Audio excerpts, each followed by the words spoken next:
सवाल तो पूछ, हक है तेरा, फर्ज है तेरा, किसी की खैरात, किसी का एहसान नहीं तुझ पर, मगर शर्त है अंदाज़े बयां हो बेखौफ, अंदाज़े बयां हो स्पष्ट, अंदाज़े बयां हो बेबाक। हां, उस लफ्ज को याद रखो, अंदाज़े बयां हो बेबाक, बेबाक। आखिर क्या वजह है कि भारतीय जनता पार्टी को झूठ का सहारा लेना पड़ता है? भाजपा कह रही है कि राहुल गांधी ने अपमान किया राष्ट्रगान का, जो झूठ है, ऐसा हुआ ही नहीं है। उसकी हम चर्चा करेंगे, मगर सबसे पहले हम बात करना चाहते हैं मोदी और मेलोनी और आरएसएस की, जिस पर बवाल हो गया है दोस्तों। सबसे पहले मैं आपको दिखाना चाहता हूं वो वायरल क्लिप जिसमें राहुल गांधी मजाक बना रहे हैं कि जिस तरह से प्रधानमंत्री दुनिया भर के नेताओं को गले लगते हैं, और अंत में जाके संदीप दीक्षित मेलोनी और मोदी के बारे में एक ताना कसते हैं जो उन्हें नहीं करना चाहिए था। मगर जैसे मैंने कहा ना, मिर्ची किस बात की लग रही है, गले लगने की या मोदी मेलोनी की? सबसे पहले वो क्लिप देखिए जिसको लेकर बवाल मचा हुआ है। इनका पता नहीं कहां से इनके दिमाग में घुस गया, अब अजीब चीजें घुस जाती है, बट इनके माइंड में घुस गया कि foreign policy is this.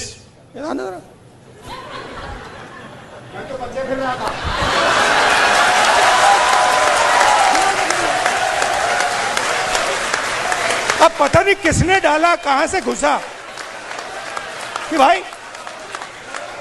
Foreign policy का मतलब imagine the ignorance foreign policy. एक चीज पूछ सकता हूं? हाँ, मेलनी समझ के तो नहीं पकड़ा था? I have not reached there yet.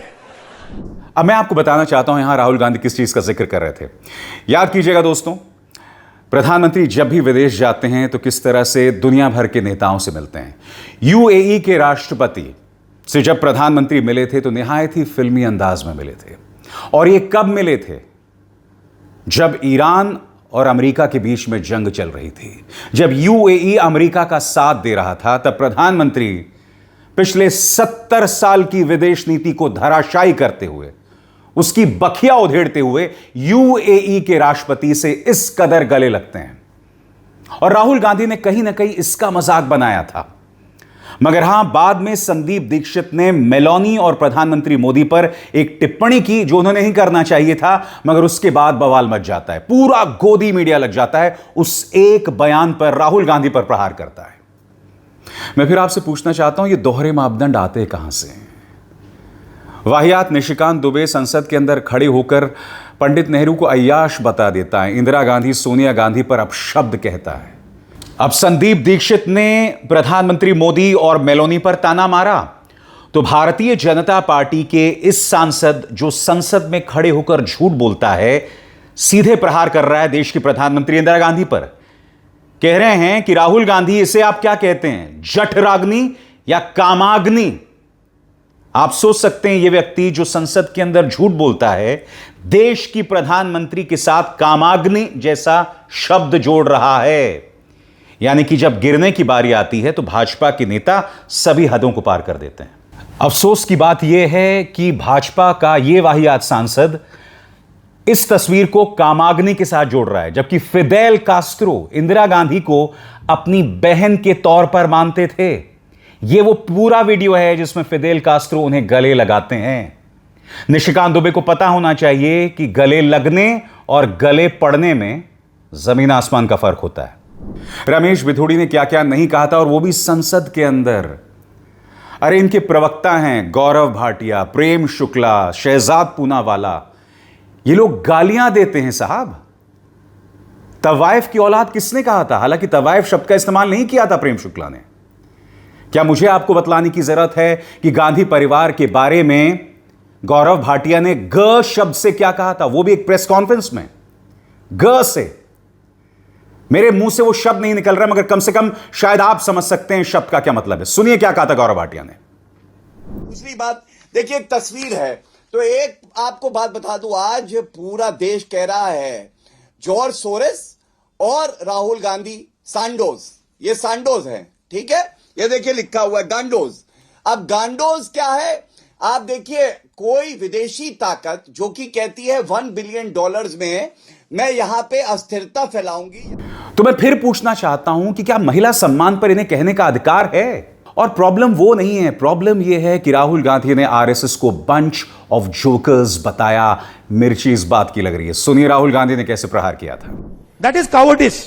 And frankly, I must tell you, a lot of people in India, and this is something that has disturbed me, a lot of people in India have been behaving like cowards. So many people. They have been behaving like cowards against this cowardly force. Now, I can understand if you are fighting the British Empire and suddenly you say, I'm feeling a bit scared. But you're fighting a bunch of jokers. How can you feel scared? और राहुल गांधी यहां नहीं रुके थे। राहुल गांधी ने यह तक कह दिया कि आरएसएस अडानी की गुलाम है। प्रॉब्लम यहां हो रही है। सुनिए क्या कहा था राहुल ने। आरएसएस क्या था? आरएसएस जो छोटा बिजनेसमैन था, मैंने स्टडी की बात, जो छोटे छोटे बिजनेस वाले थे, मिठाई की दुकान चलाते थे, सोनार थे, लोहार थे, इनकी फोर्स थी। उनको तो उन्होंने धोखा दे दिया, मार दिया। वो तो सब मर गए। आरएसएस ने डीमोनेटाइजेशन कर दिया, जीएसटी कर दी और अपने ही लोगों को धोखा दे दिया, खत्म कर दिया। उसके बाद क्या हुआ? शुरुआत कैसे हुई? शुरुआत वाजपेयी जी के टाइम में प्रमोद महाजन ने की। कैपिटल इंजेक्शन को आरएसएस के अंदर उसने डाला, पहला फर्स्ट स्टेप। और second step Narendra Modi. Final corporatisation of RSS और Narendra Modi. It's obvious. RSS as original force is dead. We are not fighting. They're finished. They're gone. Now, RSS is an instrument of large capital. They are servants of Mr. Adani, just like Mr. Modi is servant of Mr. Adani. और जाहिर सी बात है, राहुल गांधी के इस बयान के बाद RSS में खलबली मच गई है। आरएसएस कह रही है कि राहुल गांधी शालीनता की सभी हदें पार कर जाते हैं। सुनिए इस बारे में आरएसएस के नेता क्या कह रहे हैं। मैं समझता हूं कि लोकतंत्र ये शालीनता की अभिव्यक्ति है। सभ्य रहना, संयमित रहना, अपने बात को और तर्क को वजन से रखना, पर इसका मतलब गाली गलौज करना नहीं। राहुल गांधी इस मर्यादा का पालन नहीं करते।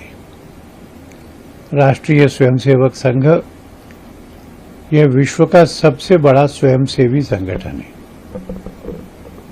भारत देश को, उसकी जनता को संघ पर विश्वास है। इसलिए संघ के स्वयंसेवकों ने जो भी संगठन खड़े किए, चाहे वो विश्व हिंदू परिषद हो, चाहे वो विद्यार्थी परिषद हो, मजदूर संघ हो, भारतीय जनता पार्टी हो, वह सब दुनिया के सबसे बड़े संगठन होकर के सामने आ गए। उस संघ के नेताओं को जोकर कहना, ये राहुल गांधी का मानसिक दिवालियापन है। उनके पास तर्क नहीं है, उनके पास में गाली है। वो प्रधानमंत्री जी के लिए भी बहुवचन में नहीं बोलते, आदर से नहीं बोलते, वो गली के गुंडे की भाषा में बोलते। मैं समझता हूं कि सभ्य शालीनता का वह अपमान करते और उसमें से वो अपनी कंगाली दिखाते हैं तर्क के बारे में। मैं भगवान से प्रार्थना करूंगा कि वो लंबे समय तक कांग्रेस का नेतृत्व करें, वह विपक्ष के नेता बने रहें। इससे कांग्रेस की प्रगति होना असंभव होता रहेगा और राष्ट्रवादी शक्तियों का वर्चस्व बना रहे। हकीकत यह है दोस्तों कि राहुल गांधी ने अपने इस भाषण में भारतीय जनता पार्टी की कमजोर रग पर वार किया है। अडानी, आरएसएस, फॉरेन पॉलिसी, उसमें भाजपा की नाकामियां, इस पर राहुल गांधी ने प्रहार किया है। राहुल गांधी ने कहा है कि जब आपका मकसद एक व्यक्ति का महिमा मंडन हो, उसके कद को बढ़ाना हो, तो विदेश नीति में तो नाकामी आएगी, फॉरेन पॉलिसी में फेलियर का सामना करना पड़ेगा। सुनिए राहुल ने क्या कहा। इमेजिन हुआ क्या, एक साइड ईरान में युद्ध होता है,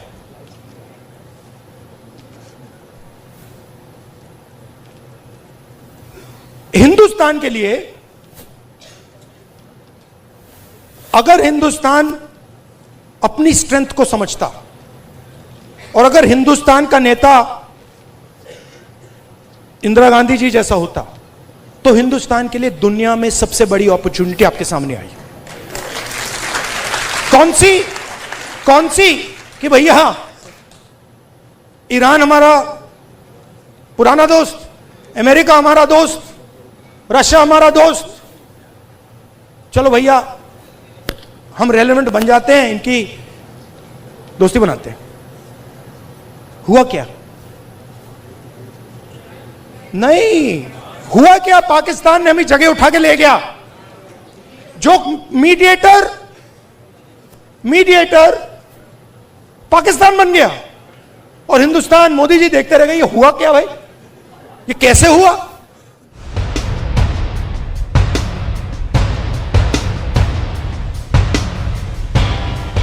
दोस्तों सबसे पहले मैं आपको नजारा दिखाना चाहता हूं चंडीगढ़ का। यहां एक डेफ एंड म्यूट स्कूल है, यानी कि ऐसे छात्र जो ना सुन सकते हैं ना बोल सकते हैं, मगर अपने लिए बेहतर सुविधाओं के लिए आंदोलन कर रहे हैं। करीब 50 सेकंड का मैं आपको वीडियो दिखाने वाला हूं दोस्तों। ये लोग मैदान में उतर आए हैं बेहतर सुविधाओं की मांग करते हुए। आपके और हमारी तरह नारे नहीं लगा सकते हैं। ये वीडियो आप देखेंगे ना, आपकी आंखों में आंसू आ जाएंगे। इस वक्त भी जब मैं कह रहा हूं ना, तो मैं आपको बता नहीं सकता हूं, I can feel the goose bumps. बेहतर सुविधाओं के लिए ये लोग किस तरह से आंदोलन कर रहे हैं। और फिर हमसे कहा गया था कि धर्मेंद्र प्रधान के इस्तीफे से क्या होगा। सुनिए ये बच्चे क्या कह रहे हैं, देखा जाए। एजुकेशन और सेक्टर 19 में, तो यहाँ जो लोकवीर बच्चे हैं किसी मांग को लेकर अपनी धरना दे रहे हैं।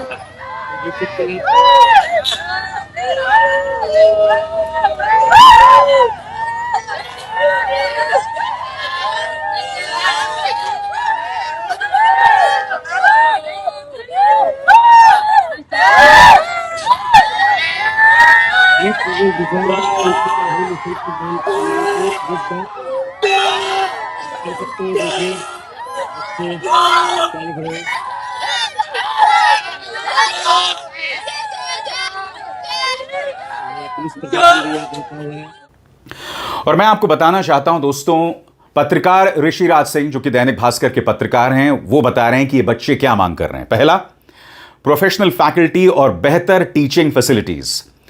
क्लास 9 से लेकर क्लास 12 तक मैथ्स और साइंस की क्लास। जरूरी Indian sign language training for teachers. Mid day meals की बेहतर क्वालिटी, बेहतर गुणवत्ता। Pick and drop bus facility. ये तमाम मांगों के साथ ये छात्र मैदान में थे। तुम इनसे पंगा ले रहे हो, ये तो बोल नहीं सकते हैं, सुन नहीं सकते हैं, मगर जंतर मंतर प्रोटेस्ट के बाद अब इन्हें समझ आ गया है कि इनके मां बाप बेशक अंधभक्त हैं, मगर वो मैदान में उतरेंगे अपनी मांग को लेकर। अब मैं आपको एक और वीडियो दिखाना चाहता हूं दोस्तों। यहां पर आप देखिएगा, एक छात्रा, एक जेन अल्फा जर्जर स्कूल को लेकर एक सरकारी मुलाजिम से कह रही है कि क्या आप अपनी बच्ची को भी इसी स्कूल में पढ़ाना चाहेंगे। यह है जंतर मंतर प्रोटेस्ट की ताकत। देखिए किस तरह से एक छोटी सी बच्ची एक सरकारी मुलाजिम को आईना दिखा रही है, देखा जाए। अगर आपके बच जाते तब भी आप यही सुविधा रखते क्या? जिन्होंने एक भी कमरा नहीं लिया अपने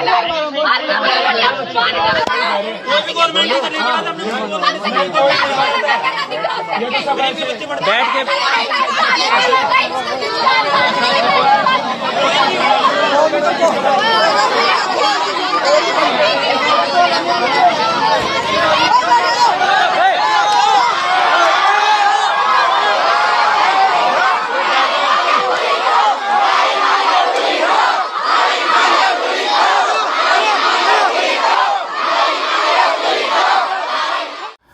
अब मैं आपको एक और वीडियो दिखाना चाहता हूं दोस्तों। यहां पर बिहार के दरभंगा कॉलेज में 4th सेमेस्टर की परीक्षा के दौरान पंखा नहीं चलने से भीषण गर्मी में छात्राएं परेशान हो रही थीं। आक्रोशित छात्राओं ने प्रिंसिपल कार्यालय में जाकर जमकर हंगामा किया और अपनी मांग उठाई। और किस अंदाज में उठाई, सुना जाए।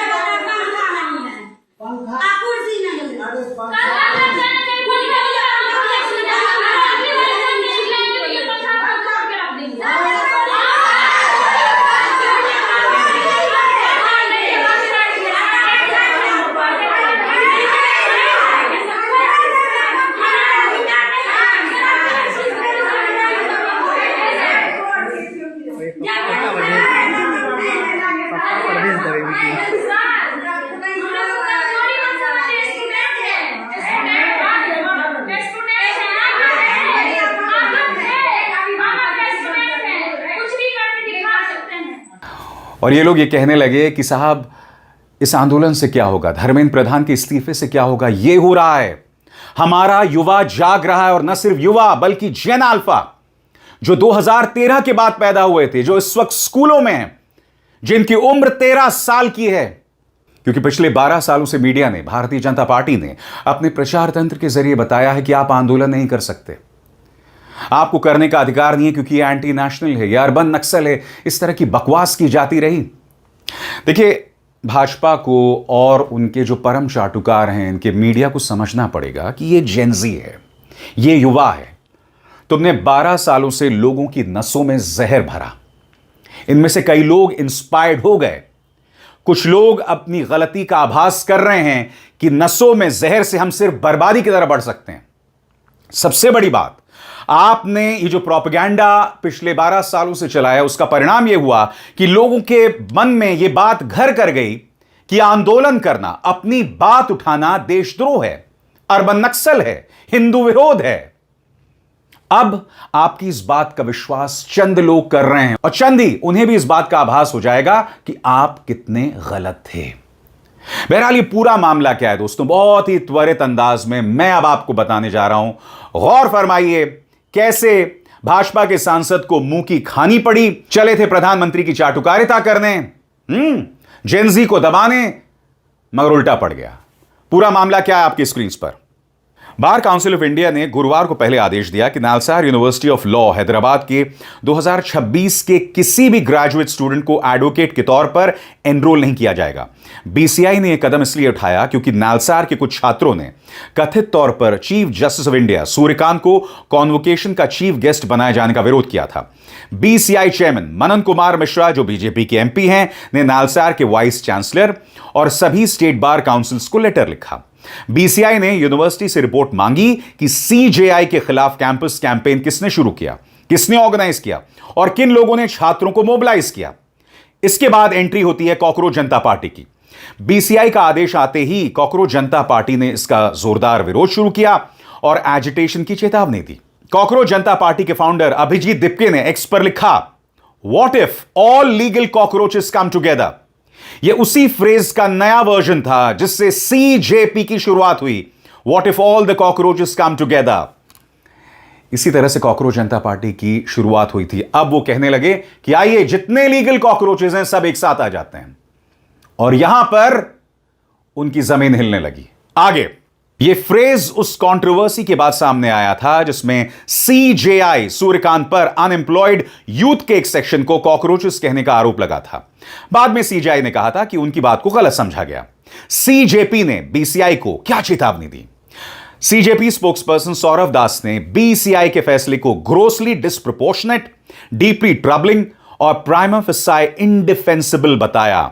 उनका कहना था कि सिर्फ चीफ गेस्ट के इनविटेशन का विरोध करने के लिए पूरे बैच को पनिश किया जा रहा है, सजा दी जा रही है जो बर्दाश्त नहीं किया जाएगा। सीजेपी ने चेतावनी दी कि अगर मनन कुमार मिश्रा ने तुरंत आदेश वापस नहीं लिया तो law students, advocates, senior lawyers और CJP supporters bar council of India और मिश्रा के ऑफिशियल रेजिडेंस के बाहर प्रोटेस्ट करेंगे। सौरभ दास ने यह भी कहा कि बीसीआई चेयरमैन की अकाउंटेबिलिटी तय की जाएगी। कुछ ही घंटों में बीसीआई का यू टर्न आ जाता है। गुरुवार देर शाम बीसीआई ने दूसरा लेटर जारी करके अपना पहला आदेश बदल दिया, यानी कि झुकती है दुनिया, झुकाने वाला चाहिए। और जैसे कि मैंने बताया, खुद सीजेआई सूर्यकांत ने कहा कि यह मामला मेरे और छात्रों के बीच का है, तुम काहे दखल दे रहे हो। देखिए, भारतीय जनता पार्टी को समझना पड़ेगा कि अल्टीमेटली यह देश एक लोकतंत्र है। लिहाजा आप लोगों की आवाजों को नहीं दबा सकते।